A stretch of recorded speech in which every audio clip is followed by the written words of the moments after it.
Surendranagar power grid કંપનીની દાદાગીરી સામે ખેડૂતોનો હુંકાર, યોગ્ય વળતર માટે મહાસંમેલન।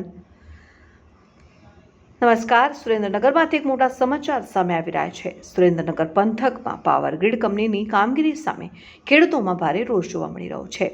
આજે કંપનીના વિરોધમાં ખેડૂતોનું એક વિશાળ સંમેલન યોજાયું હતું, જેમાં ખેડૂત નેતા પાલ આંબલિયા સહિતના અગ્રણીઓ ખાસ ઉપસ્થિત રહ્યા હતા। ખેડૂતોનો સીધો આક્ષેપ છે કે પાવર ગ્રીડ કંપની દ્વારા દાદાગીરી કરીને કામ કરવામાં આવી રહ્યું છે। નિયમો નેવે મૂકીને ખેડૂતોના ઊભા પાકને નુકસાન પહોંચાડવામાં આવી રહ્યું છે અને વિરોધ કરનારને ધમકાવવામાં આવે છે। સૌથી મોટો મુદ્દો વળતરનો છે। ખેડૂતોનું કહેવું છે કે હાલ ચોરસ મીટરના માત્ર 382 રૂપિયા ચૂકવવામાં આવે છે, જે સાવ નજીવું છે। આ ઉપરાંત કોરિડોરના નિયમોનું પણ પાલન થતું નથી।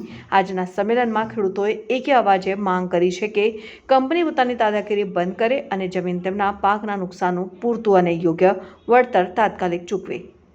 સુરેન્દ્રનગરમાં પાવર ગ્રીડ કંપની સામે રોષ, પાલ આંબલિયાની આગેવાનીમાં ખેડૂત સંમેલન, ખેડૂતોને યોગ્ય વળતર ચૂકવવા માંગ। રિપોર્ટર મુકેશ ખક્કર।